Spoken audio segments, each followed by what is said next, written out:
আসসালামু আলাইকুম। সংবাদে আপনাদের সবাইকে স্বাগতম। প্রথমে থাকছে সংবাদ শিরোনাম। বাংলার রাজনীতির আকাশে এখন সবচেয়ে বড় প্রশ্নটি হল ক্ষমতাচ্যুত প্রধানমন্ত্রী শেখ হাসিনার প্রত্যাবর্তন। ২০২৪ সালের ৫ আগস্ট ছাত্র জনতার উত্তাল গণ অভ্যুত্থানের মুখে দেশ ছেড়ে ভারতে আশ্রয় নেয়া এই নেত্রীর ফেরার ঘোষণা রাজনীতিতে নতুন করে উত্তাপ ছড়িয়েছে। আন্তর্জাতিক অপরাধ ট্রাইব্যুনালের মৃত্যুদণ্ডের রায় মাথায় নিয়ে তিনি কি সত্যিই বীরের বেশে ফিরতে পারবেন, নাকি তাকে দাঁড়াতে হবে আদালতের কাঠগড়ায়? এমন এক শ্বাসরুদ্ধকর পরিস্থিতিতে শেখ হাসিনার মাথা উঁচু করে ফেরার আকাঙ্ক্ষা কতটা বাস্তবসম্মত এবং দেশের বর্তমান রাজনৈতিক বাস্তবতা ও জনমনস্তত্ত্ব আসলে কি বলছে, তা নিয়েই আজকের এই বিশেষ প্রতিবেদন। ২০২৪ সালের ৫ আগস্ট ছাত্র জনতার এক অভূতপূর্ব গণ অভ্যুত্থানের মুখে দেশ ছেড়ে ভারতে আশ্রয় নেয়া এই নেত্রীর ফেরার ঘোষণা রাজনীতিতে নতুন করে উত্তাপ ছড়িয়েছে। দীর্ঘ ১.৫ দশকের শাসনকালের অবসান ঘটিয়ে শেখ হাসিনা যখন দেশ ত্যাগ করেন, তখন অনেকের ধারণা ছিল হয়তো এটিই তার রাজনীতির শেষ অধ্যায়। কিন্তু সম্প্রতি ভারতীয় সংবাদমাধ্যমে দেয়া তার সাক্ষাৎকার এবং বিভিন্ন রাজনৈতিক মহলের বক্তব্য এই ধারণাকে নতুন তর্কের মুখে দাঁড় করিয়েছে।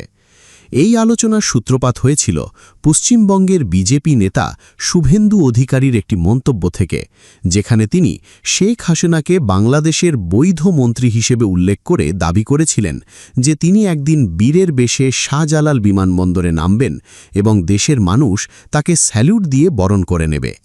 এই মন্তব্যের প্রেক্ষিতে বাংলাদেশের তৎকালীন অন্তর্বর্তী সরকারের উপদেষ্টা আসিফ মাহমুদ শুভেন্দু অধিকারীকে পাল্টা চ্যালেঞ্জ জানিয়ে বলেছিলেন যে সাহস থাকলে যেন শেখ হাসিনাকে বিমানে করে পাঠিয়ে দেয়া হয়।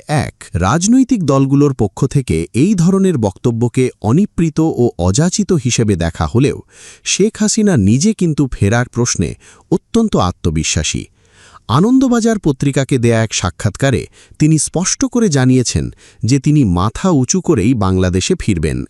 শেখ হাসিনার এই ফিরে আসার আকাঙ্ক্ষা কেবল একটি আবেগীয় মন্তব্য নয়, বরং এর পেছনে রয়েছে তার দীর্ঘ রাজনৈতিক জীবনের লড়াইয়ের ইতিহাস। তিনি দাবি করেছেন যে অতীতে তাকে অসংখ্যবার হত্যার চেষ্টা করা হয়েছে এবং আওয়ামী লীগকে ধ্বংস করার নানা ষড়যন্ত্র হয়েছে, কিন্তু কোনো কিছুই সফল হয়নি।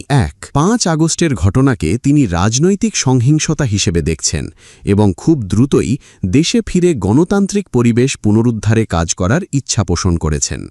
তবে এই ফেরার ইচ্ছা এবং বাস্তব পরিস্থিতির মধ্যে এক বিশাল ব্যবধান বিদ্যমান। ১.৫ দশকের শাসন আমলে ক্ষমতার অপব্যবহার, দমন পীড়নের পাহাড়সম অভিযোগ এবং মানুষের বাক স্বাধীনতা ও ভোটাধিকার হরণের ফলে জনগণের মনে যে ক্ষোভের সৃষ্টি হয়েছিল, তাই শেষ পর্যন্ত গণবিস্ফোরণে রূপ নেয়।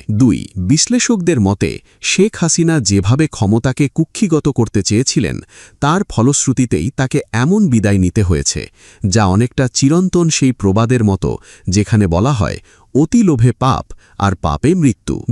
রাজনৈতিক ইতিহাসের এই নাটকীয় পটপরিবর্তনের পর মাত্র ২ বছরের মধ্যে সগৌরবে ফেরার যে পরিকল্পনা তিনি করছেন, তার সামনে আইনি ও নৈতিক বাধার দেয়াল অত্যন্ত উঁচু। বর্তমানে শেখ হাসিনার বিরুদ্ধে মানবতা বিরোধী অপরাধের অভিযোগে আন্তর্জাতিক অপরাধ ট্রাইব্যুনালে অসংখ্য মামলা চলমান রয়েছে এবং ইতিমধ্যে কয়েকটি মামলায় তাকে মৃত্যুদণ্ডের আদেশও দেয়া হয়েছে।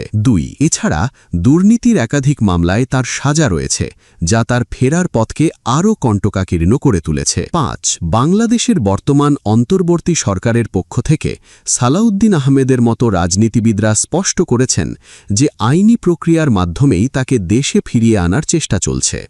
এমন পরিস্থিতিতে মাথা উঁচু করে ফেরার বাস্তবতা নিয়ে বড় ধরনের সংশয় রয়েছে, কারণ একটি দেশ যখন রক্তক্ষয়ী আন্দোলনের মধ্য দিয়ে কোনো কর্তৃত্ববাদী ব্যবস্থাকে বিদায় করে, তখন জনগণের মনস্তত্ত্বে এক ধরনের প্রত্যাবর্তন বিরোধী দেয়াল তৈরি হয়। জুলাই আন্দোলনের সেই নৃশংসতা এবং প্রাণহানির ক্ষত এখনও দেশের মানুষের স্মৃতিতে অত্যন্ত তাজা। এই অবস্থায় বিচারের মুখোমুখি না হয়ে তার স্বাভাবিক ফেরা বর্তমান রাজনৈতিক পরিপ্রেক্ষিতে প্রায় অসম্ভব বলেই মনে করেন নিরপেক্ষ বিশ্লেষকরা। ৩. সাধারণ জনগণের একটি বিশাল অংশ মনে করে যে রাজনীতিতে অপরাধের শাস্তি না হলে কোনো দিন জবাবদিহিতা তৈরি হবে না, ফলে শেখ হাসিনাকে স্বাগত জানানোর মানসিকতা তাদের মধ্যে নেই বললেই চলে। ৩. ৪. আওয়ামী লীগের নেতাকর্মী ও সমর্থকরা হয়তো তাদের নেত্রীর ফেরার অপেক্ষায় দিন গুনছেন এবং দলের পক্ষ থেকে দাবি করা হচ্ছে যে আওয়ামী লীগ দেশের গণমানুষের দল হিসেবে আবারও সংগঠিত হবে। ৩. দলটির যুগ্ম সাধারণ সম্পাদক আ.ফ.ম. বাহাউদ্দিন নাসিমের মতে শেখ হাসিনার বিরুদ্ধে গঠিত ট্রাইব্যুনালটি রাজনৈতিক উদ্দেশ্য প্রণোদিত এবং অসাংবিধানিক। তিনি দাবি করেছেন যে গণতন্ত্রের স্বার্থে শেখ হাসিনার ফাঁসির আদেশসহ সকল রায় অনিলম্বে বাতিল করতে হবে এবং সকল রাজবন্দীকে মুক্তি দিতে হবে। ৬. কিন্তু আইনি কাঠামোর বাইরে গিয়ে এমন দাবি কতটুকু কার্যকর হবে তা নিয়ে প্রশ্ন রয়েছে, বিশেষ করে নির্বাহী আদেশে যেখানে আওয়ামী লীগের রাজনৈতিক কার্যক্রম নিষিদ্ধ করা হয়েছে এবং দলটির নিবন্ধন স্থগিত রয়েছে, সেখানে দল হিসেবে তাদের পুনরায় সক্রিয় হওয়া একটা বড় চ্যালেঞ্জ। ৬. তবে রাজনৈতিক বিশ্লেষক মহিউদ্দিন আহমেদের মতো কেউ কেউ ভিন্ন একটি দিকও তুলে ধরেছেন।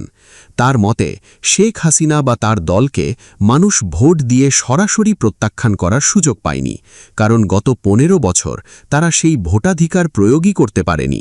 এই যে ভোটাধিকার হরণের মাধ্যমে ক্ষমতায় থাকা, সেটি যেমন তাদের পতনের কারণ হয়েছে, তেমনি একটি ক্ষুদ্র অংশের কাছে তাদের সমর্থনের সম্ভাবনাকেও জিয়ে রেখেছে। ৭. সম্প্রতি অন্তর্বর্তী সরকারের সাবেক উপদেষ্টা মাহফুজ আলমের একটি সামাজিক যোগাযোগ মাধ্যমের পোস্টকে কেন্দ্র করে আওয়ামী লীগের ফেরা নিয়ে নতুন বিতর্ক তৈরি হয়েছে। ৪. ৭. মাহফুজ আলমের মতে অন্যান্য রাজনৈতিক দলের বিভিন্ন বিতর্কিত পদক্ষেপের সুযোগ নিয়ে আওয়ামী লীগের আদর্শ জায়গাটি আবারও আলোচনায় উঠে আসছে। ৪. তবে আসিফ নজরুলের মতো বিশ্লেষকরা মনে করেন এটি তাদের রাজনৈতিক শক্তির পুনরুত্থান নয়, বরং মানুষের মধ্যে তাদের স্বৈরাচারী মনোভাব ও বিভ্রান্তি ছড়ানোর একটি প্রক্রিয়া মাত্র। ৪. বর্তমান রাজনৈতিক বাস্তবতায় শেখ হাসিনার জন্য মাথা উঁচু করে বা বীরের বেশে ফেরার সম্ভাবনা অত্যন্ত ক্ষীণ, বরং তিনি যদি দেশে ফেরেনও তবে তাকে আদালতের কাঠগড়ায় দাঁড়ানো হওয়ার সম্ভাবনাই সবচেয়ে বেশি। ৪. জনগণের আকাঙ্ক্ষাকে উপেক্ষা করে জোরপূর্বক বা বীরের বেশে ফেরার কোনো চেষ্টা উল্টো দেশে আরও বড় ধরনের গণবিক্ষোভের জন্ম দিতে পারে বলে রাজনৈতিক বিশ্লেষকরা আশঙ্কা করছেন। ৪. শেখ হাসিনার ফেরার ইচ্ছা থাকাটা অস্বাভাবিক নয়, কিন্তু বাংলাদেশের যে বর্তমান রাজনৈতিক ও আইনি বাস্তবতা, সেখানে এই আকাঙ্ক্ষা কতটা ফলপ্রসূ হবে তা সময় বলে দেবে। একদিকে তার দলের নেতাদের দাবি যে জনগণের সমর্থনে তারা আবার ফিরে আসবে, অন্যদিকে বিচার ও জবাবদিহিতার দাবিতে অরিল সাধারণ জনতা। এই দ্বিমুখী অবস্থান মাঝে শেখ হাসিনার প্রত্যাবর্তন একটি জটিল সমীকরণের মুখোমুখি। আন্তর্জাতিক অপরাধ ট্রাইব্যুনালের রায় এবং সরকারের নির্বাহী আদেশে দলের কার্যক্রম নিষিদ্ধ হওয়া আওয়ামী লীগের জন্য অস্তিত্ব রক্ষার লড়াই হয়ে দাঁড়িয়েছে। রাজনৈতিক দল হিসেবে পুনরায় সংগঠিত হওয়া এবং নেত্রীকে বীরের মর্যাদায় ফিরিয়ে আনা, এই দুই লক্ষ্যের পথই এখন আইনি জালে বন্দী। দেশের মানুষের স্মৃতিতে জুলাইয়ের সেই ভয়াবহ দিনগুলো যতদিন অমলিন থাকবে, ততদিন শেখ হাসিনার জন্য স্বাভাবিক রাজনৈতিক পরিবেশ পাওয়া একটি কঠিন চ্যালেঞ্জ হয়েই থাকবে। শেষ পর্যন্ত আইনের শাসন এবং জনগণের ইচ্ছার প্রতিফলনই নির্ধারণ করবে বাংলাদেশের রাজনীতির আগামী দিনের গতিপথ এবং শেখ হাসিনার প্রত্যাবর্তনের চূড়ান্ত পরিণতি। এই পুরো পরিস্থিতির কেন্দ্রবিন্দুতে রয়েছে বিচার প্রক্রিয়া, যা কেবল বাংলাদেশের অভ্যন্তরীণ রাজনীতি নয়, বরং দক্ষিণ এশিয়ার আঞ্চলিক স্থিতিশীলতার ক্ষেত্রেও গুরুত্বপূর্ণ প্রভাব ফেলতে পারে। শেখ হাসিনার মাথা উঁচু করে ফেরার স্বপ্ন এবং বর্তমান বাংলাদেশের রুখে দাঁড়ানো বাস্তবতার মধ্যকার এই সংঘাতই এখনকার রাজনৈতিক আলোচনার প্রধান উপজীব্য।